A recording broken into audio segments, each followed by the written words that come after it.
High বন্ধুরা, সকলে কেমন আছো? আসলে খুবই ভালো আছো আর আমরা সবাই অনেক ভালো আছি। তো আবার নিয়ে এসে পড়লাম নিউ ব্লগ নিয়ে। আর তোমাদের সবাইকে অনেক অনেক স্বাগত আমার নিউ ব্লগে।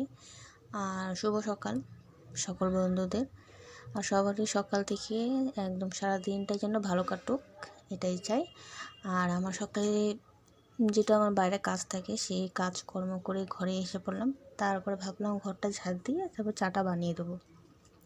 তো যেহেতু সেই কাজ কি বলবো, যেই দেখুন এটা আমার কাউন্টার নিচে যে ঝাড়ু দিলাম সে দেখো এত নোংরা বেরিয়েছে। আর এটা দেখো কাঠ, এটা যে প্লাইবোর্ড, তো ওইটাকেই দেখো কি অবস্থা একদম। তো কি বলতো, 2-3 দিন থেকে না এত উপদ্রব করছে কি বলবো।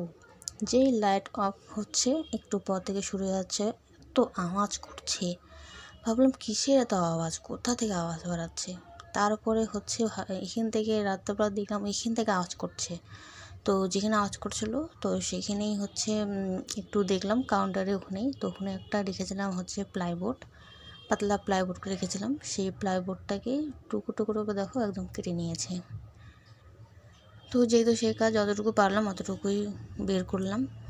আর হাজব্যান্ডকে বললাম পরের দিনটা হচ্ছে সরিয়ে দিও, তারপরে আমি পরিষ্কার করে দেবো। তো তারপরে এদিকে দেখো সকালে চাটা খেয়ে নিয়ে তারপরে এদিকে রান্নাটা বসিয়ে দিলাম। তো ছেলে বললো আজকে ডাল আলু ভাজা করো মা। তো ঠিক আছে সেটাই করলাম, বা যখন আমার ছেলে খেতে চেয়েছে, তাই না। তো তারপরে দেখো এদিকে বানিয়ে নিয়েছি। আর তারপরে রান্না বান্না একদম সেরে নিয়ে তারপরে দিয়ে আমি বাসনটা একদম মেজে ঘষে এবার গুছিয়ে নিচ্ছি। ঘরটা আমি আগে পরিষ্কার করে নিয়েছি। তো তারপরে এদিকে আজকে হচ্ছে স্কুল বন্ধ, আজকে হচ্ছে হনুমান জয়ন্তী, সেজন্য স্কুল বন্ধ। তো আর হচ্ছে আজকে আছে আমাদের পাশের বাড়ি, পাশে বলতে কি আমাদের পাড়ার মধ্যেই এক বাড়িতে হচ্ছে ওরা পূজা করে। তো সেই উপলক্ষে আমাদেরকে সবাই যেতে বলছিল। তো আজকে সেই জন্যই নিমন্ত্রণ আছে, তো আমরা সন্ধ্যার সময় যাব সবাই মিলে।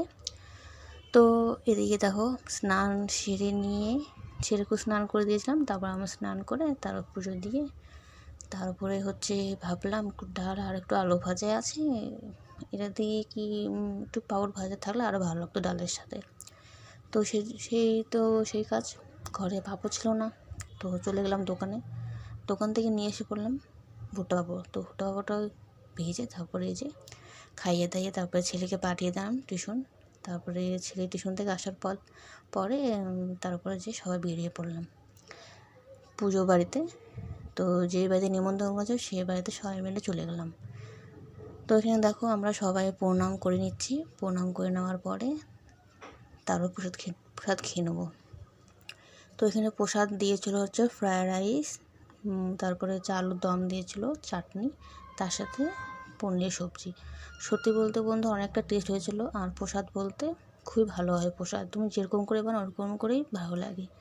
তো তারপর দেখো আমরা খেয়ে নিই, এবার বাড়ি চলে যাব। তো চলো আজকের মতন এতটুকুই, টাটা।